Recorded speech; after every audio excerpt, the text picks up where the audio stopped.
السلام علیکم ورحمۃ اللہ وبرکاتہ۔ بسم اللہ الرحمن الرحیم، الحمد للہ رب العالمین والصلاة والسلام علی رسولہ الامین نبینا محمد وعلی آلہ واصحابہ اجمعین ومن تبعهم بإحسان إلى يوم الدین، اما بعد۔ اعوذ باللہ من الشیطان الرجیم، بسم اللہ الرحمن الرحیم۔ یا ایہا النبی لم تحرم ما احل اللہ لک تبتغی مرضات ازواجک واللہ غفور رحیم۔ قد فرض اللہ لکم تحلة ایمانکم واللہ مولاکم وهو العلیم الحکیم۔ وإذ أسر النبي إلى بعض أزواجه حديثا فلما نبأت به وأظهره الله عليه عرف بعضه وأعرض عن بعض فلما نبأها به قالت من أنبأك هذا قال نبأني العليم الخبير۔ رب اشرح لي صدري ويسر لي أمري واحلل عقدة من لساني يفقهوا قولي سبحانك لا علم لنا إلا ما علمتنا إنك أنت العليم الحكيم۔ رب زدني علما۔ اللهم صل على محمد وعلى آل محمد كما صليت على إبراهيم وعلى آل إبراهيم إنك حميد مجيد۔ اللهم بارك على محمد وعلى آل محمد كما باركت على ابراہیم وعلى آل ابراہیم انک حمید مجید۔ اسلامی بھائیوں اور بہنوں، پارہ نمبر 28 کے ترجمہ اور تفسیر کی کلاس میں، اس کے کورس میں آپ تمام کا استقبال ہے۔ آج ممکنہ حد تک اس کی آخری کلاس ہے اور اس کے اندر ہم آخری سورہ پارہ نمبر 28 کی انشاءاللہ دیکھیں گے، اور اس سورہ کے اندر کیا کیا باتیں ہیں وہ ساری چیزیں انشاءاللہ ہم جانیں گے۔ یہ سورہ ہے جس کا نام ہے سورۃ التحریم۔ سورۃ التحریم اس سورہ کا نام ہے، اور تحریم کا مطلب ہوتا ہے حرام کرنا۔ کیوں اللہ نے اس سورہ کا نام سورۃ التحریم رکھا، ابھی آغاز کریں گے تو انشاءاللہ آپ کو یہ چیز معلوم ہوگی۔ آگے دیکھیں کہ اللہ تعالی جو ہے، یہ سورہ جو ہے یہ سورہ مدنی سورہ ہے، اور اس کے اندر بھی 12 آیتیں ہیں۔ اس سورہ کا آغاز بھی پچھلی سورہ کی طرح، جیسے پچھلی سورہ میں نبی صلی اللہ علیہ وسلم کو اللہ نے مخاطب کیا تھا، ایسے ہی اس سورہ میں بھی اللہ رب العالمین نے پیارے نبی صلی اللہ علیہ وسلم کو مخاطب کیا ہے۔ اور آپ دیکھیں اس کی پہلی 5 آیتوں میں ایک ہی بات ہے، اور ان تمام آیتوں کا تعلق ایک ہی بات سے، ایک ہی ٹاپک سے ہے۔ اس لیے پہلے ہم یہ 5 آیتیں دیکھ لیں گے، اس کا ترجمہ دیکھ لیں گے، اور پھر اس کے بعد اس کی تشریح کیا ہے، اس کا پس منظر کیا ہے، اس کا بیک گراؤنڈ کیا ہے، یہ انشاءاللہ ہم جانیں گے۔ اللہ تعالیٰ فرماتے ہیں، سورہ کا آغاز ہوتا ہے یا ایہا النبی، اے نبی، لم تحرم، آپ کیوں حرام کرتے ہیں،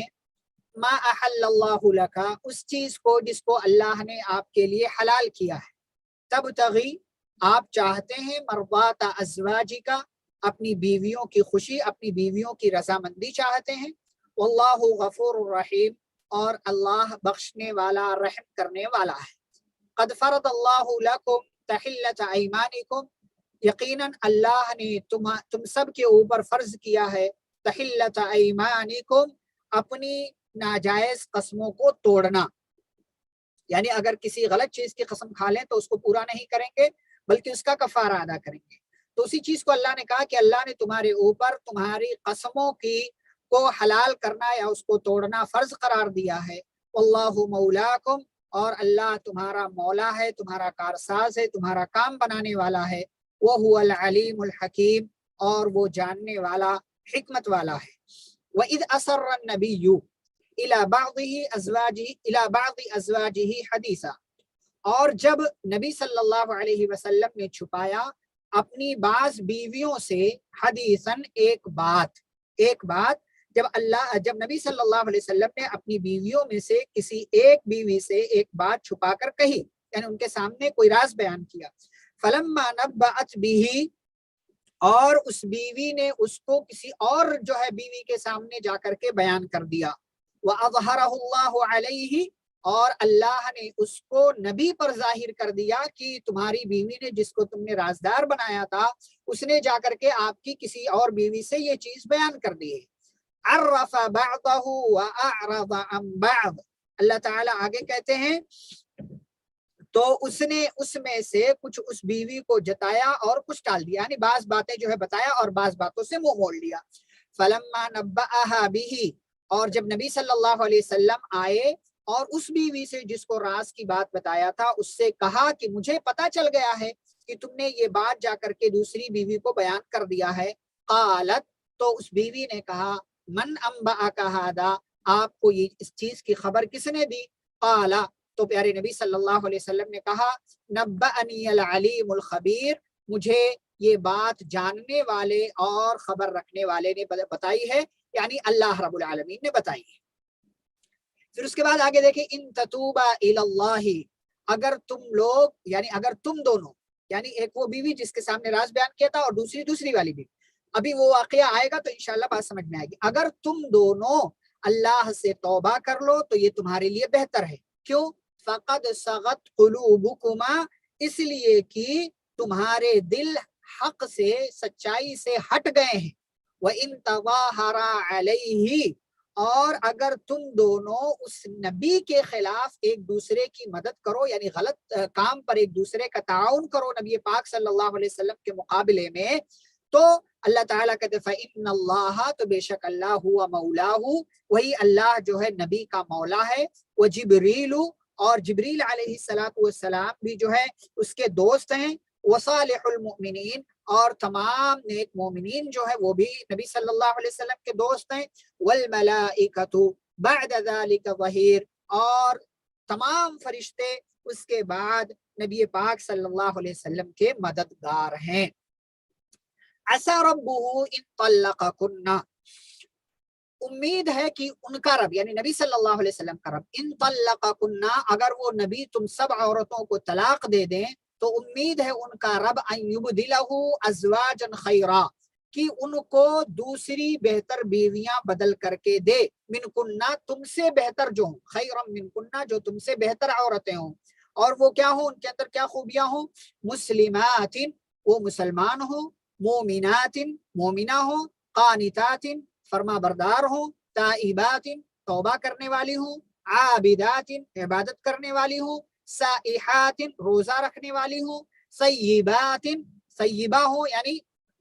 شادی شدہ جس کو کہتے ہیں، یعنی جس کی پہلے سے شادی ہو چکی ہو، وَأَبْكَارًا، اور کنواری عورتیں ہیں۔ یہ 5 آیتیں جس کا ترجمہ ابھی آپ نے دیکھا، اس میں نبی پاک صلی اللہ علیہ وسلم کو اللہ نے مخاطب کر کے پہلے تو کہا کہ آپ حلال چیز کو حرام کیوں کرتے ہیں، آپ اپنی بیویوں کی رضامندی چاہتے ہیں، اپنی بیویوں کو خوش کرنا چاہتے ہیں، اور پھر اس کے بعد اللہ رب العالمین نے آگے جو ہے ایک موقع اس حوالے سے بات بیان کیا کہ نبی نے اپنی بیوی کو ایک راز کی بات بتایا تھا، اس نے جا کر کے دوسری عورت کو بتا دیا، اور ادھر اللہ نے بتا دیا نبی کو کہ تمہاری بیوی نے تمہارا راز ظاہر کر دیا دوسری بیوی سے، تو نبی صلی اللہ علیہ وسلم گئے اور اس بیوی سے پوچھا کہ تم نے کیوں بتایا، تو انہوں نے پوچھا، اس بیوی نے پوچھا کہ آپ کو کس نے خبر دے دی کہ میں نے بتا دیا، تو نبی نے کہا کہ مجھے اللہ نے بتایا ہے، اور ان دونوں عورتوں نے غلطی کی، تو اس لیے اللہ نے کہا اگر توبہ کر لو تو بہتر ہے، اس لیے کہ اس معاملے میں تمہارے دل سچائی سے، حق بات سے جو ہے ہٹ چکے ہیں، اور اگر تم دونوں آپس میں ایک دوسرے کی مدد کرتی ہو نبی کے خلاف، تو یاد رکھو نبی کے خلاف جا کر کے کوئی نبی کا کچھ نہیں بگاڑ سکتا، اس لیے کہ اللہ اور جبریل، تمام مومن، تمام فرشتے جو ہیں نبی کے مددگار ہیں، اور اگر یہ نبی اس وجہ سے تمہیں طلاق دے دیں تو ایسا نہیں ہے کہ تمہارے چلے جانے سے اس نبی کا مطلب نبی کا کوئی نقصان ہو جائے گا، بلکہ تم سے زیادہ بہتر بیویاں جو ہے اللہ رب العالمین اپنے نبی کو دے دے گا، جس کے اندر فلاں فلاں فلاں خوبیاں ہوں، جس کو اللہ رب العالمین نے یہاں 7-8 خوبیوں کے طور پر گنوایا ہے۔ اب یہ باتیں کیوں ہوئی، یہ ساری چیزیں کیوں ہوئی، اس حوالے سے جو ہے ہم لوگ آئیے دیکھتے ہیں کہ واقعہ کیا ہوا۔ واقعہ یہ ہے جو صحیح بخاری وغیرہ کے اندر موجود ہے، حضرت عائشہ رضی اللہ تعالی عنہا کہتی ہیں کہ بھائی نبی صلی اللہ علیہ وسلم کی کئی ایک بیویاں تھیں، اور بیویاں یہ جو تھی تو ان کے درمیان آپس میں جو ہے کسی نہ کسی طرح کی ناچاقی یا جو ہے انسان ہونے کے ناطے معاملات چلتے رہتے تھے۔ ایسا ہی ایک مرتبہ ہوا، نبی صلی اللہ علیہ وسلم کا معمول تھا کہ نبی صلی اللہ علیہ وسلم روزانہ حضرت زینب بنت جحش رضی اللہ تعالی عنہ کے پاس جاتے تھے، اور ان کے پاس شہد ہوتی تھی، وہ شہد آپ صلی اللہ علیہ وسلم جو ہے وہاں پیا کرتے تھے، روزانہ جاتے تھے اور پیتے تھے، آپ کا یہ معمول تھا۔ یہ بات جو ہے عائشہ رضی اللہ تعالی عنہ کو اچھی نہیں لگی، ان کو غیرت آئی اس بات پر، کہتی ہے میں نے حفصہ کے ساتھ مل کر کے اس بات پر ہم دونوں نے اتفاق کر لیا، ہم نے پلان بنایا کہ ہم میں سے آج جس کے پاس نبی صلی اللہ علیہ وسلم آئیں گے تو ہم ایک پلان کے تحت، ہم ایک پلان بنا رہے ہیں، ہم یہ کہیں گے کہ آپ کے منہ سے مغافیر کی بو آ رہی ہے۔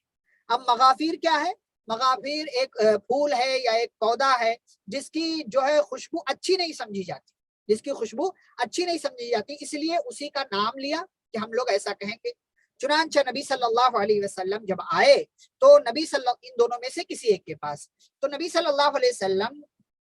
سے انہوں نے یہی کہا کہ آپ کے منہ سے تو مغافیر کی بو آ رہی ہے۔ تو آپ صلی اللہ علیہ وسلم نے کہا نہیں، لا بل شربت عسلا عند زینب ابنت جحش ولن اعود له، کہا کہ نہیں نہیں، میں نے تو مغافیر جو ہے اس قسم کی کوئی چیز استعمال نہیں کی ہے، میں نے تو صرف شہد پیا ہے زینب کے پاس ٹھہر کر کے، اور اگر ایسی بات ہے کہ اسے ہو سکتا ہے اسی کی وجہ سے مغافیر کی بو آ رہی ہو تو آج کے بعد میں کبھی بھی شہد نہیں پیوں گا، تاکید کے ساتھ ولن اعود له، کبھی بھی ہرگز ہرگز میں آج کے بعد شہد نہیں پیوں گا۔ یہ پیارے نبی صلی اللہ علیہ وسلم نے اپنی زبان سے کہہ دیا کہ آئندہ میں اس کو استعمال نہیں کروں گا۔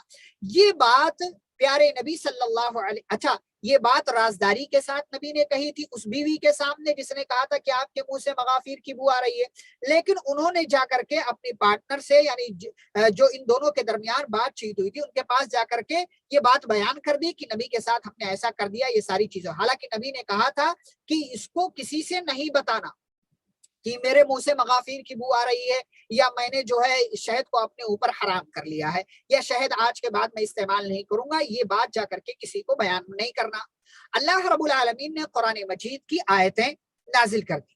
اللہ رب العالمین نے قرآن مجید کی آیتیں نازل کر دی، اور آیتیں نازل کرنے کے بعد اللہ نے سب سے پہلے تو نبی کو ڈانٹ پلائی اور کہا یا ایھا النبی، اے نبی، اے نبی، لم تحرم ما احل اللہ لک، آپ کون ہوتے ہیں اس چیز کو حرام کرنے والے جس کو اللہ نے حلال کیا ہے؟ دیکھیں کتنی بڑی بات اللہ نے بیان، نبی جو صاحب شریعت ہیں، جن کو شریعت اور قانون اور قرآن اور اپنی باتیں اللہ نے دے کر کے بھیجی، جن کے پاس جبریل آتے ہیں، جن سے اللہ کلام کرتا ہے، جن کو معراج پر بلاتا، جن کا اتنا اونچا مقام ہے، اس نبی کو مخاطب کر کے اللہ کیا کہتے ہیں، یا ایھا النبی، اے نبی، لم تحرم، آپ اس چیز کو حرام کرتے کیوں ہیں، ما احل اللہ لک، جس کو اللہ نے آپ کے لیے حلال کر دیا ہے۔ آپ کون ہوتے ہیں حلال کرنے والے، حلال کو حرام کرنے والے یا حرام کو حلال کرنے؟ تبتغی مرضات ازواجک، آپ اپنی بیویوں کو خوش کرنا چاہتے ہیں، بیوی کے لیے اللہ کو بھول گئے، بیوی کے لیے بھول گئے کہ اللہ نے شہد کو حلال کیا، یہ حلال ہی رہے گا، اور آپ اپنی بیوی کو خوشی چاہ رہے ہیں اور بیویوں کی رضامندی کے لیے آپ شہد کو اپنے اوپر حرام کر لے رہے ہیں۔ یاد رکھیں اس چیز کی اتھارٹی اور اس کا جو ہے اس کا حق آپ کے پاس نہیں ہے کہ آپ کسی بھی چیز کو حلال کو حرام کر لیں یا حرام کو حلال کر لیں۔ یہ اللہ رب العالمین نے ڈانٹ پلائی، اور دوسری بات یہ بیان کی کہ بھائی غلطی ہو گئی، اللہ بخشنے والا رحم کرنے والا ہے، جو ہے اس سے جو ہے معافی مانگ لینا چاہیے۔ بہرحال اس کے بعد چونکہ نبی صلی اللہ علیہ وسلم نے جو ہے پکا والا وعدہ کر لیا تھا، تو اب اللہ نے کہا قد فرض اللہ لکم تحلۃ ایمانکم، اس طریقے کی جو چیزیں کر لیتے ہو، غلط چیز کرنے کا پکا وعدہ یا پکا ارادہ کر لیتے ہو، قسم کھا لیتے ہو، تو غلط چیز کو پورا نہیں کرو گے، گرچہ قسم کھا لیو، اگر قسم کھا لیو تو پھر اس کے بعد اس قسم کا کفارہ ادا کرو گے اور اس کو وہ چیز پوری نہیں کرو گے۔ اچھا تیسری چیز جو یہاں پر ہے، نبی نے کیا کہا تھا کہ وَلَنْ أَعُودَ لَهُ وَقَدْ حَلَفْتُ، نبی نے قسم کھا کر کے کہا تھا میں قسم کھاتا ہوں کہ آج کے بعد میں شہد استعمال نہیں کروں گا، وَلَا تُخْبِرِي بِذَلِكَ أَحَدًا، اور یہ بات کسی اور کو نہیں بتانا۔ اب نبی صلی اللہ علیہ وسلم نے کہہ تو دیا، لیکن یہ عورت ذات ہے، عورت ذات ہے، اس کو محفوظ نہیں کر سکی، جا کر کے اپنی سہیلی کو، یعنی جو آپس میں بات چیت ہوئی تھی عائشہ اور حفصہ کے درمیان، جا کر کے بات بیان کر دیا، جا کر کے یہ راز کی بات بیان کر دیا کہ نبی نے تو قسم کھا لیا ہے کہ آج کے بعد شہد نہیں پیئیں گے، تو یہ چیز جا کر کے بیان کر دی۔ اب اللہ نے وحی کے ذریعے نبی کو بتا دیا کہ جس کو رازدار بنایا تھا آپ نے، وہ رازدار مطلب جو ہے اس نے بھید کو کھول دیا، یہ راز جو ہے راز نہیں رہا۔ نبی آئے، نبی نے پوچھا کہ بھائی ایسا کیسے، مطلب تم نے بتا دیا فلاں کو جا کر کے؟ تو انہوں نے پوچھا من انباک ھذا، یعنی جواب دینے کے بجائے سوال کیا کہ آپ کو کس نے بتایا کہ میں نے جا کر کے بتا دیا ہے؟ تو انہوں نے کتنا پیارا سا جواب دیا پیارے نبی صلی اللہ علیہ وسلم نے، کہا نبأنی العلیم الخبیر، مجھے جاننے والے اور خبر رکھنے، یعنی جو ہر چیز کا جانکار ہے، جو خبر رکھنے والا، ایک ایک چیز کی خبر رکھنے والا ہے، اس ذات نے مجھے یہ بات بتائی ہے۔ پتہ یہ چلا کہ ہم کتنی ہی رازداری سے کوئی کام کیوں نہ کریں، لیکن ساری چیزوں کی اللہ خبر رکھتا ہے۔ ہم اپنا پلان بناتے رہیں، اپنی پلاننگ کرتے رہیں، اپنا سب کچھ کرتے رہیں، کمرے میں اندھیرے میں جیسے بھی ہم کرتے رہیں، لیکن ساری چیز اللہ رب العالمین جانتا ہے۔ اور جب نبی کا راز نہیں رہا، جب نبی کی بیویاں راز نہیں چھپا سکی، راز نہیں رکھ سکی، تو مطلب ہما شما کی ہماری اور آپ کی کیا حیثیت ہے؟ اسی لیے کہتے ہیں کہ اپنوں سے بھی کچھ چیزیں ایسی ہونی چاہیے جن کی جانکاری خود آپ کو ہو اور آپ کے رب کو ہو۔ ایسی چیزیں کچھ نہ کچھ ہماری زندگی میں ہونی چاہیے۔ ہر ایک بات جا کر کے کسی کو بیان نہیں کر دیا کرتے، چاہے وہ اپنا ہی کیوں نہ ہو، چاہے وہ اپنا قریبی ہی کیوں نہ ہو، بیان نہیں کر دیا کرتے۔ اور بطور خاص دوسروں سے تو اور نہیں بیان کرنا چاہیے، کیونکہ حاسدین ہوتے ہیں، برے لوگ ہوتے ہیں، آپ کا برا چاہنے والے ہوتے ہیں۔ جب تک وہ چیز مکمل نہ ہو جائے اس چیز کا تذکرہ کسی سے نہیں کرنا چاہتا۔ تجارت شروع کر رہا ہوں، یہ کام شروع کر رہا ہوں، وہ آج دیکھیں سوشل میڈیا کی دنیا ہے، لوگ کام شروع نہیں کرتے ہیں اور اس سے پہلے کسی کے سامنے بیٹھ کر کے مشورہ لینے کے بجائے سوشل میڈیا پر ڈال دیتے ہیں کہ میرے پاس اتنا پیسہ ہے تو کون سا کام شروع کرنا بہتر رہے گا، کون سی جگہ کرنا بہتر رہے گا، کون سا سامان، عجیب عجیب چیزیں، مطلب آپ اپنا سب کچھ شیطان کے حوالے کر دے رہے ہیں، اور وہ شیطان جو ہے وہ لوگوں کے دلوں میں وسوسہ ڈالے گا اور جو ہے آپ کے حاسدین پیدا ہوں گے۔ تو ایسا نہیں کرنا چاہیے۔ اچھا، یہاں پر اللہ نے بات بیان کی کہ ان دونوں عورتوں سے غلطی ہو گئی تھی، انہیں اس طریقے کا پلان نبی کے تعلق سے نہیں کرنا چاہیے تھا، اس لیے اللہ نے کہا ان تتوبا الی اللہ، اگر توبہ کر لو تو بہتر ہے۔ یعنی دونوں عورتوں سے کہا کہ اگر توبہ کر لو تو بہتر ہے، اور اگر اس لیے کہ تم حق سے ہٹ گئے، یعنی یہاں تم نے اچھا نہیں کیا نبی کے ساتھ، یہ جو پلان بنایا تم نے نا یہ اچھا نہیں کیا، اور اگر ایسے ہی کرتے رہو گے تو یاد رکھو کہ اللہ تعالیٰ تو نبی کا ساتھی ہے، نبی کا مولا ہے، جبریل بھی ہے، مومن بھی ہے، فرشتے بھی ہیں، سبھی ان لوگوں کا ساتھ دیں گے، تمہارا ساتھ کون دے گا؟ تمہارا ساتھ کون دے گا؟ اور اگر ایسا ہوگا تو نبی تم کو طلاق دے، اور اگر تم کو یہ لگتا ہے نا کہ بھائی نبی تم کو طلاق نہیں دیں گے کیونکہ تم نبی کی جو ہے پسندیدہ بیویاں ہو، تو یاد رکھو کہ ایسا ممکن نہیں ہے۔ اگر نبی نے تم کو طلاق دے دیا اور یہ سمجھنا کہ تم سب سے اچھے ہو، تو اللہ تعالیٰ تم سے اچھی لا کر کے جو ہے نبی کو پیش کر دے گا، اور اللہ تعالیٰ اس کو اچھی بنا دے گا، وہ مسلم ہوگی، مومن ہوگی، اور جو ہے فرما بردار ہوگی، توبہ کرنے والی، عبادت کرنے والی، روزہ رکھنے والی عورت ہوگی۔ یہ جو ہے کچھ باتیں تھیں ان 5 آیتوں کے حوالے سے جو اللہ رب العالمین نے بیان کیا۔ اچھا، بعض لوگوں نے یہ واقعہ جو ہے کسی اور طریقے سے بھی بیان کیا ہے، اور بھی کئی جو ہے باتیں اس میں ہیں، لیکن خلاصہ سب کا یہ ہے کہ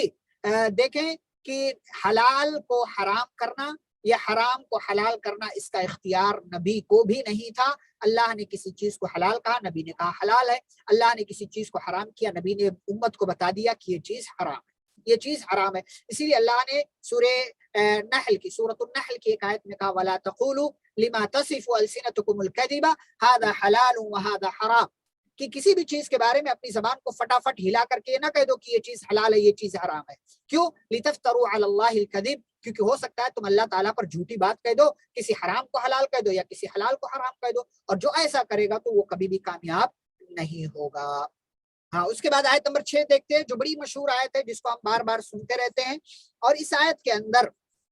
اپنے آپ کو اور اپنے خاندان کو، اپنی فیملی کو جہنم کی آگ سے بچانے کی تعلیم اور نصیحت کی ہے اللہ رب العالمین نے۔ اللہ نے فرمایا یا ایھا الذین آمنوا قوا انفسکم، اے ایمان والو، قوا انفسکم، تم بچاؤ اپنے آپ کو، واہلیکم، اور اپنی فیملی کو، اپنے خاندان والوں کو، نارن، اس آگ سے، وقودها الناس، جس کا ایندھن انسان ہے، والحجارہ، اور پتھر ہیں، علیہ ملائکۃ، اور جس جہنم پر ایسے فرشتے مقرر ہیں، غلاظ، جو فرشتے تند ہیں، مطلب تند مزاج، شداد، بڑے سخت ہیں، لا یعصون اللہ ما امرہم، وہ اللہ کی ان کاموں میں نافرمانی نہیں کرتے جس کا اللہ ان کو حکم دیتا ہے، ویفعلون ما یؤمرون، اور وہ وہی کرتے ہیں جس کا ان کو حکم دیا جاتا ہے۔ اس آیت کے اندر 3 باتیں ہیں۔ پہلی بات کہ ہم تمام مومنوں کو اللہ رب العالمین نے اس بات کا حکم دیا ہے کہ ہم اپنی پہلے فکر کریں، اس لیے کہ قیامت کے دن کوئی کسی کے کام نہیں آنے والا ہے۔ ہمیں سب سے پہلے اپنی ذات کی فکر کرنا چاہیے، اپنی تربیت کرنا چاہیے، اپنے آپ کو دیکھنا چاہیے، اپنے آپ کو سنوارنا چاہیے، اپنے آپ کو خیر کے راستے پر لے کر کے جانا چاہیے۔ اپنا ہو گیا، ہم ٹھیک ہو گئے، تو اب جب کسی اور کو بات بتائیں گے تو ہماری بات میں اثر ہوگا، ہماری بات میں تاثیر ہوگی۔ تو جب اپنے آپ کو ٹھیک کر لیا تو اللہ تعالیٰ نے کہا آگے بڑھو، وَأَهْلِيكُمْ، اپنی فیملی کو، بیوی بچے اور جو بھی بھائی بہن جو بھی آپ کی فیملی میں ہے، آپ کو علم ہے تو ان کو بچانے کی فکر کرو۔ کس سے؟ نارن، اس آگ سے۔ اس لیے کہ بھائی نارن آخری جو ہے آخری انجام وہی ہے، آخری انجام۔ اگر انسان جہنم سے بچانے کی فکر کر لے یا بچنے کی فکر کر لے تو بقیہ چیزوں سے بچنا اس کے لیے آسان ہو جائے گا۔ اس لیے اللہ نے جہنم کا تذکرہ کیا۔ تو ہمیں سب سے پہلے اپنی فکر کرنا چاہیے، اپنے آپ کو بہتر بنانا چاہیے، اور اس کے بعد اپنی فیملی جو قریب کے لوگ ہیں ان کو جو ہے سمجھاتے۔ اس کے بعد رشتہ داروں کا نمبر آئے گا، پھر اس کے بعد گاؤں والوں کا، جو ہمارے علاقے میں، سوسائٹی میں، سماج میں، بلڈنگ میں رہتے ہیں ان کا نمبر آئے گا، اور پھر اس کے بعد جو اس کے بعد ہوگا، جو اس کے بعد ہوگا، جو اس کے بعد۔ یہ ہے اصل دعوت کا طریقہ۔ پہلے اپنے آپ کو دعوت دی جائے، پھر جو ہے اپنی بیوی بچوں کو، فیملی میں جو لوگ ہیں ان کو، پھر رشتہ داروں کو، پھر رشتہ داروں سے آگے بڑھے تو بلڈنگ والوں کو، پھر بلڈنگ والوں سے آگے بڑھے تو سوسائٹی والوں کو، سوسائٹی والوں سے آگے بڑھے تو ایریا والے، ایریا سے آگے بڑھے تو جو ہے پورا علاقہ جو ہے، مطلب جو بھی اس کے بعد آتا رہے گا۔ یہ اسٹیپ بائی اسٹیپ اللہ رب العالمین نے یہ قرآن کے اندر بھی یہ ساری باتیں ذکر کی ہے۔ یہ پہلی بات تھی اس آیت کے حوالے سے۔ دوسری بات کہ جہنم میں آگ ہے،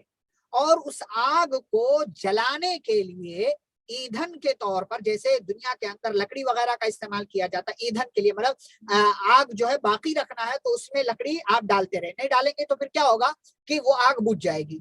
تو ایسے ہی جہنم کی آگ کو بھڑکائے رکھنے کے لیے انسانوں کی ضرورت ہے اور پتھروں کی ضرورت ہے۔ تو پتھروں سے ہمیں کیا لینا دینا، لیکن ہم انسان ہیں، اس لیے بحیثیت انسان ہمیں اپنے آپ کو جہنم کی آگ سے بچانے کی فکر کرنا چاہیے۔ جہنم بڑی خطرناک جگہ ہے،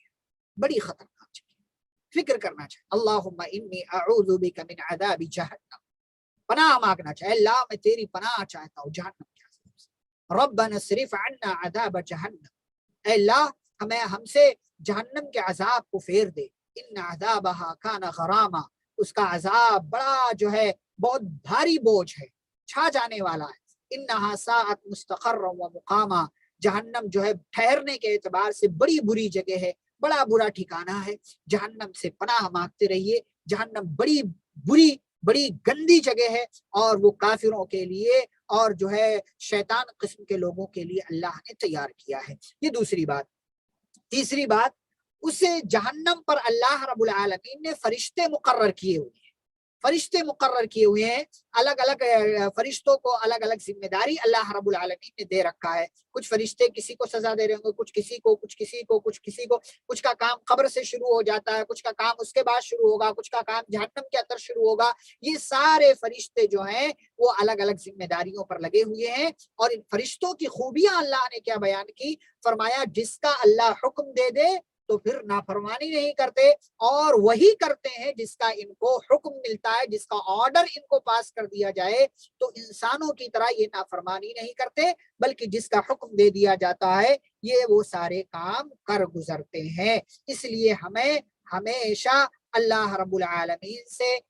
جو ہے اللہ کی پناہ مانگنا چاہیے، جہنم سے، جہنم کے عذاب سے، قبر کے عذاب سے، کیونکہ یہ بڑی بری چیزیں ہیں، اور یقیناً ہم سبھی کو اس سے بچنا ہے۔ ہم سبھی نہیں چاہتے ہیں کہ وہاں پر ہم جائیں، اس لیے اللہ کی پناہ مانگتے رہنا چاہیے۔ اگلی آیت دیکھیں، اللہ نے کہا، آیت نمبر 7 دیکھیں، یا ایھا الذین کفروا، اے کافرو، لا تعتذروا اليوم، آج کے دن تم کوئی عذر بیان مت کرو، یعنی آج کے دن تم کوئی بھی یہاں پر ہمارے سامنے آ کر کے عذر پیش مت کرو۔ عذر کہتے ہیں ایکسکیوز، جس کو آپ انگلش میں بولتے ہیں، یعنی کوئی بہانہ، کوئی جو ہے وجہ، کوئی ریزن لا کر کے بتا، اللہ اس وجہ سے ہم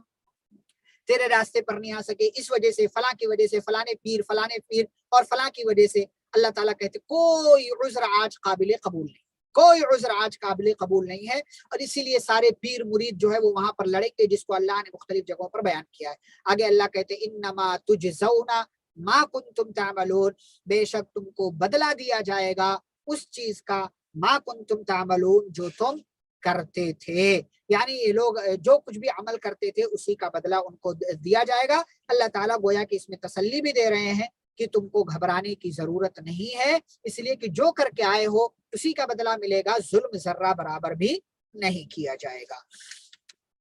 پھر اسی سلسلے میں اللہ رب العالمین نے مومنوں کا بھی ذکر کیا، لیکن مومنوں کا آخری جو ہے انجام جو ہے، یا جو ہے آخری بدلہ جو ہے، اس کو ذکر کرنے سے پہلے دنیاوی حوالے سے اللہ تعالیٰ نے مومنوں کو مخاطب کر کے کہا یا ایھا الذین آمنوا توبوا الی اللہ توبۃ نصوحا، اے ایمان والو اللہ سے توبہ کرو، کیسی؟ توبۃ نصوحا، توبت نصوح یعنی سچی پکی سچی توبہ، پکی سچی توبہ کرو، یعنی یہ پکی سچی توبہ یعنی آئندہ اس کو نہ کرنے کا عزم ہو، اس گناہ پر ندامت ہو، شرمندگی ہو، اور اللہ سے جو ہے معافی مانگ رہا ہو کہ اللہ میں نے کیا، غلط کیا، مجھے قبول ہے، مجھے اعتراف ہے، آئندہ نہیں کروں گا۔ یہ جو توبہ ہوتی ہے یہ توبت نصوح ہوتی ہے۔ اللہ کہتے ہیں اے ایمان والو توبت النصوح کرو، اور زندگی کے آخری سانس چلنے تک یہ توبہ کا دروازہ کھلا ہوا ہے، اور سورج کے ویسٹ سے نکلنے تک، مغرب سے نکلنے تک توبہ کا دروازہ کھلا ہوا ہے، کوئی بھی اس سے پہلے توبہ کر سکتا ہے، توبت نصوح، تو اللہ تعالیٰ اس کی توبہ قبول کرے گا۔ آگے اللہ کہتے توبہ کرو گے تو کیا فائدہ ملے گا؟ عسى ربکم، قریب ہے تمہارا رب، ان یکفر عنکم سیئاتکم، تم سے تمہاری خطاؤں کو مٹا دے، ویدخلکم، اور تم کو داخل کرے، جنات، ایسی جنتوں میں، تجری من تحتها الانہار، جس کے نیچے سے نہریں جاری ہیں، یوم لا یخزی اللہ النبی،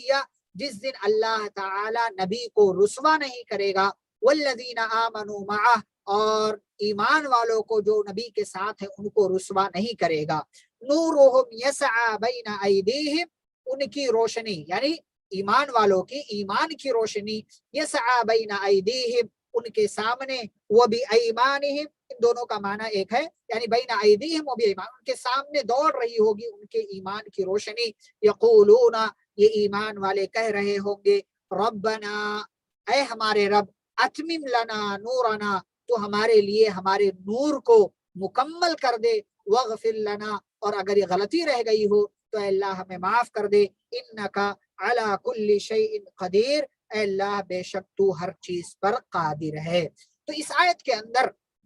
پہلے تو اللہ نے ایمان والوں کو توبہ کرنے کی تلقین کی، اس لیے کہ ایمان والوں کی ہی توبہ قبول ہوگی، اگر دنیا میں کافر توبہ کر لیتا اس کی بھی توبہ قبول ہوگی، لیکن اصل جو ہے بھائی ایمان ہے، اس کے ساتھ ساتھ گناہ ہو گیا تو پھر توبہ کرو تو اللہ تعالیٰ معاف کر دے گا، لیکن کافر اگر کفر پر مر گیا تو ظاہر سی بات ہے اس کے لیے سارے دروازے بند ہو گئے، کیونکہ وہ کفر کر کے چلا گیا، تو اللہ تعالیٰ نے پہلے تو توبہ کرنے کا حکم دیا، پھر توبہ کا فائدہ بتایا کہ رب ایک طرف تو گناہ معاف کرتا ہے، دوسرے کہ اللہ تعالیٰ جنت میں داخل کرے گا، اور کس دن؟ یوم، قیامت کا دن وہ دن ہوگا کہ اس دن سارے لوگوں کو رسوائی حاصل ہوگی سوائے نبیوں کے اور ان پر ایمان لانے والوں کے، اور ایمان لانے والوں کو ان کے ایمان کا ایسا فائدہ ملے گا جس کو اللہ نے یہاں بھی ذکر کیا ہے اور سورۃ الحدید میں بھی ذکر کیا ہے کہ ایمان کی روشنی میں وہ ایمان والے پلسرات کا سفر طے کر جائیں گے، اور جو ہے جنت کا راستہ ان کے لیے آسان ہو جائے گا، چلنا ان کے لیے آسان رہے گا، اسی ایمان کی روشنی میں جس کے پاس جتنا ایمان ہوگا اتنی روشنی اس کے پاس موجود ہوگی، منافق کے پاس روشنی نہیں ہوگی، تو اللہ نے سورۃ الحدید میں ذکر کیا ہے، ایمان والوں سے کہیں گے انظرونا نقتبس من نورکم، او بھائی ادھر بھی دیکھ لو، کچھ ہمارا بھی خیال کر لو، ہم تمہاری روشنی سے تھوڑا فائدہ لے لیں، تو ایمان والے کہیں گے ارجعوا وراءکم، اپنی پچھلی زندگی دیکھو، فلتمسوا نورا، وہی تمہیں روشنی ملے گی، یہاں کوئی روشنی تمہیں نہیں ملے گی۔ تو ایمان والوں کو ان کے ایمان کا فائدہ یہ ہوگا کہ ان کی روشنی میں وہ اپنا سفر طے کر کے چلے جائیں گے اور ساتھ ساتھ دعا مانگ رہے ہوں گے، یعنی ڈر بھی لگا ہوگا کہیں ایسا نہ ہو کہ یہ روشنی آگے چل کر کے بجھ جائے، ہمارا جو ہے انجام برا ہو جائے، ہم جو ہے یہیں پلسرات سے گر جائیں جہنم میں۔ تو اس لیے ساتھ ساتھ دعا مانگ رہے ہوں گے، ربنا اتمم لنا نورنا واغفر لنا، کہ اللہ ہمارے لیے ہمارے روشنی کو مکمل کر دے، یعنی یہ ہمارے ساتھ چلتی جائے چلتی جائے چلتی جائے، اور اگر ہم سے اللہ خطا ہوئی ہو، غلطی ہوئی ہو، تو اللہ تو ہمیں معاف کر دے۔ کیوں؟ انک علی کل شیء قدیر، اس لیے کہ اللہ تو ہر چیز پر قادر ہے۔ آیت نمبر 9 دیکھیں، اللہ تعالیٰ کہتے ہیں یا ایھا النبی، اے نبی، جاہد الکفار، کافروں سے جہاد کیجئے، والمنافقین، منافقوں سے کیجئے، وغلظ علیہم، اور ان پر سختی کیجئے، ومأواہم جہنم، اور ان کا ٹھکانہ جہنم ہے، وبئس المصیر، اور جہنم بہت بری جگہ ہے۔ یعنی بھائی اگر دین کے مسئلے میں یہ آپ کو پریشان کرے یا آپ کو ستائے، اگر جیسے نبی والا دور تھا اس طریقے کی بات ہو تو یہ معاملہ ہوگا۔ اس کو آج کے دور پر یہاں اپلائی کرنا، بلا کسی وجہ کے شور اور ہنگامی کرنا، یہ درست نہیں ہے۔ یہ اللہ تعالیٰ نے ایک حکم دیا نبی کو کہ کافروں سے، منافقوں سے جو آپ کے دین پر حملہ کرتے ہیں، آپ کو ستاتے ہیں، آپ کو پریشان کرتے ہیں، ایمان والوں کو پریشان کرتے ہیں، تو ایسے لوگوں کے مقابلے میں آئیے، ان پر سختی کیجیے، اور یاد رکھیے کہ اگر دنیا میں اس طریقے کا کوئی معاملہ آپ نہیں کر پاتے، آپ کے ہاتھ میں پاور نہیں ہے، تو تبھی یہ نہ سمجھے کہ دنیا کے مقابلے میں آخرت میں جو ہے یہ ان کو جو ہے اونچا مقام ملے گا۔ ان کا ٹھکانہ جہنم ہے، اللہ نے مقرر کر رکھا، اور جہنم بہت بری جگہ ہے۔ آخر کی 3 آیتیں جو ہیں، آیت نمبر 10، 11 اور 12، تو آیت نمبر 10 میں اللہ نے کافروں کے لیے 2 عورتوں کی مثال بیان کی، 2 نبیوں کی عورتوں کی مثال بیان کی ہے، اور مومنوں کے لیے آیت نمبر 11 اور 12 میں 2 عورتوں کی اللہ نے مثال بیان کی ہے۔ تو دیکھیں، اور ساتھ ساتھ اللہ نے یہ بھی بیان کیا ہے کہ کسی کافر کا کسی مومن کے ساتھ رہنا یہ کوئی فائدہ نہیں پہنچائے گا،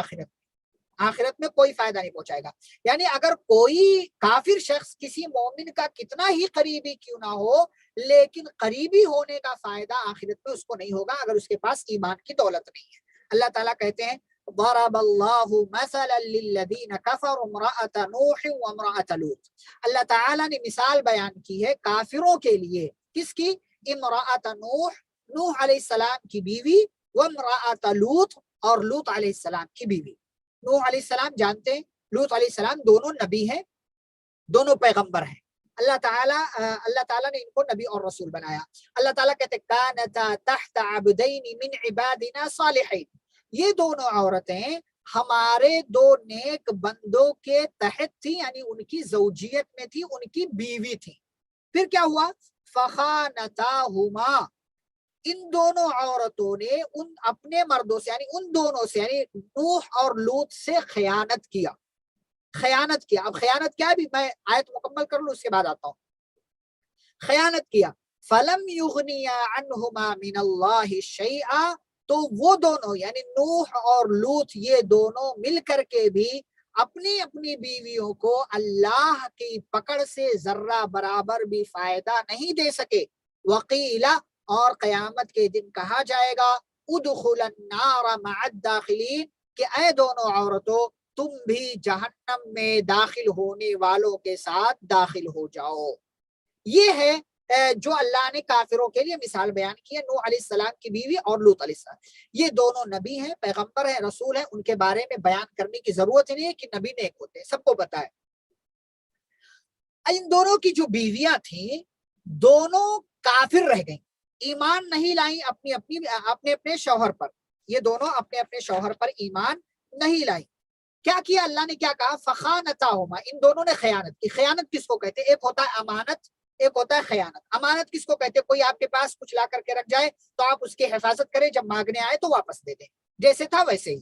خیانت کس کو کہتے ہیں؟ کوئی آپ کے پاس امانت رکھے اور آپ اس میں کچھ خرد برد کر دیں، کچھ کمی بیشی کر دیں، یا جو ہے اس کا مال ڈیمیج کر دیں، خراب کر دیں، تو یہ ہے خیانت، یہ ہے خیانت۔ ان دونوں عورتوں نے اپنے شوہروں سے کس قسم کی خیانت کی؟ کوئی بدکاری کیا، غلط کام کیا؟ نہیں، جسمانی اعتبار سے کوئی غلط کام، اس لیے کہ اگر وہ بد کردار ہوتی تو نبی کی بیویاں نہیں ہوتی، نبی کی بیویاں باقی نہیں بچتی۔ وہ بدکردار نہیں تھی، جسمانی اعتبار سے جو ہے بری نہیں تھی، لیکن روحانی اعتبار سے بری تھی۔ ان دونوں نے کیا خیانت کیا؟ جیسا کہ بعض روایتوں میں آتا ہے کہ نوح علیہ السلام کی جو بیوی تھی تو یہ عورت بہت بری تھی، اتنی بری تھی کہ اگر کوئی آدمی نوح علیہ السلام پر ایمان لے آتا تو یہ عورت یعنی نوح علیہ السلام کی بیوی کو ظاہر سی بات معلوم ہو جاتا، تو یہ عورت اپنی قوم کے ظالم لوگوں کے پاس جا کر کے اس بارے میں خبر دیتی تھی کہ دیکھو آج فلاں آدمی مسلمان ہوا ہے، ایسا اور ایسا، پھر وہ ظالم لوگ جا کر کے اس کو ستاتے تھے، پریشان کرتے تھے، مارتے تھے۔ یہ جو ہے راس گھر کی بات جا کر کے یہ عورت خیانت کر کے ظالموں کو بتا دیا کرتی تھی۔ لوط علیہ السلام کی بیوی نے کیا خیانت کیا کہ لوط علیہ السلام کی قوم جو تھی جانتے ہیں کہ لڑکوں سے اپنی خواہش کو پوری کرنے والی قوم تھی، لڑکوں سے، جس کو آج کے زمانے میں کیا گے کہا جاتا ہے، ایسے لوگ تھے وہاں پر کہ خوبصورت لڑکوں سے اپنی خواہش کو پوری کرتے تھے۔ تو لوط علیہ السلام کے ہاں اگر کوئی مہمان آ جاتا، باہر کا اجنبی آ جاتا، کوئی لڑکا یا کوئی آدمی، تو ان کی بیوی اس علاقے کے شہر کے تمام برے لوگوں کو اس بارے میں خبر دیتی تھی کہ دیکھو آج تمہارا شکار ہمارے گھر میں موجود ہے، آج ہمارے گھر میں مہمان آیا ہوا ہے، لوط کے یہاں مہمان بن کر کے آیا ہوا ہے، جا کر کے جو ہے اس سے اپنی خواہش کو پوری کر لو۔ تو یہ دونوں اس حساب سے ان دونوں نے خیانت کی، اور اس سے بھی بڑی خیانت یہ ہے کہ پیغمبر کی بیویاں تھی تو ان کو جو ہے ایمان لے آنا چاہیے تھا، لیکن اللہ تعالی ہی توفیق دیتا ہے، ہدایت جو ہے نہیں ملی، اور اس طریقے سے نبی کی بیوی ہونے کے باوجود یہ دونوں نبی اپنی بیویوں کو اللہ کے پکڑ سے نہیں بچا سکے، اور اللہ تعالیٰ قیامت کے دن ان کو جہنم میں داخل ہونے والوں کے ساتھ کہے گا کہ داخل ہو جاؤ۔ پتہ یہ چلا کوئی مومن کسی کافر کو اللہ کی پکڑ سے ذرہ برابر بھی فائدہ نہیں پہنچا سکتا، اور کسی کافر کا کسی مومن کے ساتھ کوئی بھی تعلق ہو، رشتہ ہو، قیامت کے دن کوئی کام نہیں آنے والا۔ ابو لہب نبی کا چچا، لیکن نبی کا چچا ہونے کی وجہ سے اس کو کوئی فائدہ نہیں ملے گا کیونکہ وہ ایمان نہیں لایا۔ اگلی دو آیتوں میں اللہ نے ایمان والوں کے لیے دو عورتوں کی مثال دی ہے کہ ایسا ایمان ہونا چاہیے۔ وَضَرَبَ اللَّهُ مَثَلًا لِلَّذِينَ آمَنُوا امْرَأَتَ فِرْعَوْنَ، اور اللہ نے ایمان والوں کے لیے مثال بیان کی ہے فرعون کی بیوی کی۔ فرعون دنیا کا سب سے بڑا ظالم و جابر انسان، سب سے بڑا جو ہے بدماش انسان، اسے فرعون کی بیوی تھی حضرت آسیہ بنت مزاحم یا مزاحم علیہ السلام۔ اب مختلف طریقوں سے جو ہے موسیٰ علیہ السلام کی خیر پرورش کی وہ پورا واقعہ ہے جس کو آپ جانتے ہیں، لیکن اب ظاہر سی بات ہے اتنے جو ہے بدتمیز، اتنے ظالم جو ہے شوہر کی بیوی بن کر کے رہنا، اوپر سے وہ جو ہے موسیٰ علیہ السلام پیغمبر کو ستانے والا، جبکہ یہ ایمان لا چکی تھی اور انہوں نے ایمان کو چھپایا تھا، بعد میں ظاہر ہو گیا، اور پھر بنی اسرائیل کو پریشان یہ لوگ کیا کرتے تھے۔ تو اس لیے آسیہ علیہ السلام نے ایسے ماحول میں بھی اپنے ایمان کی حفاظت کی، اور شوہر کی جو ہے شوہر کے ظلم کو ظلم کہا، اور جو ہے بلکہ شوہر سے نجات کی اللہ سے دعا کیا، جیسا کہ اللہ نے کوٹ کیا ہے کہ اذ قالت، جبکہ اس عورت نے کہا رب ابن لی عندک بیتا فی الجنہ، یعنی جب ان کو یہ لگا کہ اب جو ہے مجھے مار دیا جائے گا، اور بعض روایتوں میں آتا ہے کہ انہوں نے جنت میں اپنا گھر دیکھ لیا، یا اس طریقے سے ان کو جو یہ بات معلوم ہوئی یا ان کے دل میں اللہ نے بات ڈالی، تو انہوں نے اللہ سے دعا کیا رب ابن لی عندک بیتا فی الجنہ، اے میرے رب میرے لیے اپنے پاس جنت میں ایک گھر بنانا۔ یہ نہیں کہا کہ اللہ میرے لیے جنت میں ایک گھر بنانا، کہا اللہ میرے لیے اپنے پاس جنت میں ایک گھر بنانا۔ بڑی پیاری سی دعا ہے۔ وَنَجِّنِي مِن فِرْعَوْنَ، اور اے اللہ تو مجھے فرعون سے نجات دے، وَعَمَلِهِ، اور اس کے لشکر سے نجات دے، وَعَمَلِهِ، اور اے اللہ مجھے اس کے کام سے، اس کے شر سے، وَعَمَلِهِ، اس کے کام، اس کے شر، اس کی برائی سے اللہ مجھے نجات دے، وَنَجِّنِي مِنَ الْقَوْمِ الظَّالِمِينَ، اور اے اللہ مجھے ظالم قوم سے نجات دے دے۔ تو یہ ہے آسیہ علیہ السلام۔ یہ ایک عورت ہوگی ایمان والوں کے لیے مثال۔ دوسری عورت اللہ نے آخری آیت میں کہا وَمَرْيَمَ ابْنَتَ عِمْرَانَ، اور مریم بنت عمران یعنی عیسیٰ علیہ السلام کی ماں، التی احصنت فرجہا، جن کے بارے میں اللہ نے کلیئر کیا کہ انہوں نے اپنی شرمگاہ کی حفاظت کی، یعنی انہوں نے کوئی بدکاری کا کام نہیں کیا، جیسا کہ یہودی کہتے ہیں کہ مریم علیہ السلام زانیہ ہے، نعوذ باللہ، اور عیسیٰ علیہ السلام ولد الزنا ہے، یعنی زنا کی وجہ سے عیسیٰ علیہ السلام پیدا ہوئے، نعوذ باللہ۔ اللہ نے ان کی پاک دامنی کا اعلان کیا، کہا مریم بنت عمران یہ مثال ہے ایمان والوں کے لیے کہ انہوں نے اپنی شرمگاہ کی حفاظت کی۔ لیکن پھر عیسیٰ علیہ السلام پیدا کیسے ہوئے؟ اللہ کہتے فَنَفَخْنَا فِيهِ مِن رُوحِنَا، ہم نے ان کے اندر پھونک مارا، کس کے ذریعے؟ من روحنا، اپنے روح کے ذریعے، یعنی جبریل علیہ السلام کو اللہ نے بھیجا، وہ انسانی شکل میں آئے اور انہوں نے اللہ کے حکم سے مریم علیہ السلام کے گریبان میں پھونک مارا، اور وہ پھونک اللہ کے حکم سے ان کے رحم میں جا کر کے ٹھہر گیا، اور پھر وہی جو ہے عیسیٰ علیہ السلام کی شکل میں مریم علیہ السلام پریگننٹ ہوئی، وہ حمل سے ہو گئی۔ اسی چیز کو اللہ نے کہا فَنَفَخْنَا فِيهِ مِن رُوحِنَا، ہم نے ان کے اندر اپنی روح یعنی جبریل کے ذریعے ہم نے پھونک مارا، وَصَدَّقَتْ، اور انہوں نے یعنی مریم علیہ السلام نے سچ کر دکھایا، بِكَلِمَاتِ رَبِّهَا، اپنے رب کے کلمات کی انہوں نے تصدیق کی، وَكُتُبِهِ، اور اس کی یعنی رب کی کتابوں کی تصدیق کی، وَكَانَتْ مِنَ الْقَانِتِينَ، اور وہ فرما بردار لوگوں میں سے ہو گئی۔ پیارے نبی صلی اللہ علیہ وسلم نے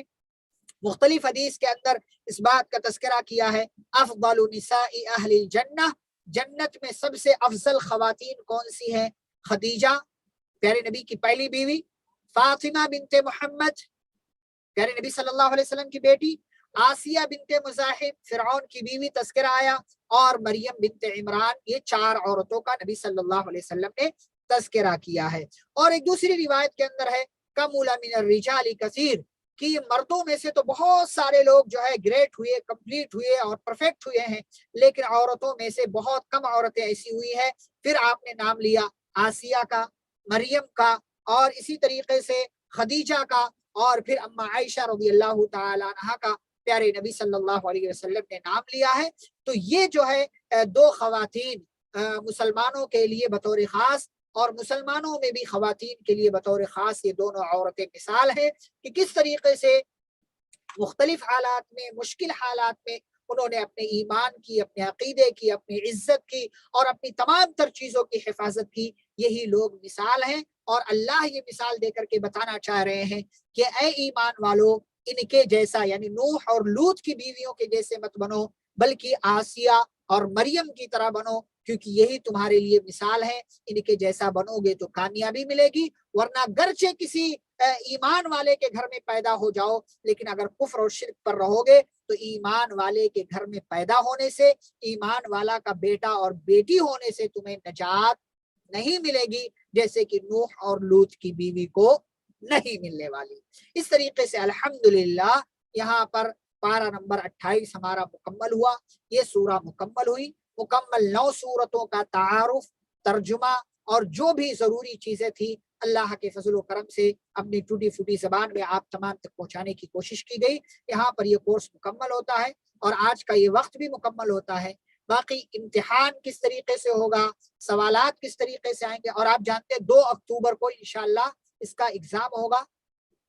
ایگزام کے حوالے سے انشاءاللہ ساری اپڈیٹ، ساری باتیں ہم سیٹرڈے کے دن ایک کلاس کریں گے، جیسے ابھی تک کلاس ہو رہی تھی۔ سیٹرڈے کے دن سیم ٹائم پر انشاءاللہ آپ لوگ آئیے، اس میں ہم کلاس کے تعلق سے اور جو بھی کسی کا اور سوال رہے گا ریویژن کے بارے میں یا کسی اور چیز کے بارے میں، انشاءاللہ سیٹرڈے کو ہماری کلاس ہوگی، اس میں ان ساری باتوں پر انشاءاللہ تفصیلی گفتگو ہوگی۔ سبحانک اللہم و بحمدک، اشہد ان لا الہ الا انت، استغفرک و اتوب الیک۔ والسلام علیکم ورحمۃ اللہ وبرکاتہ۔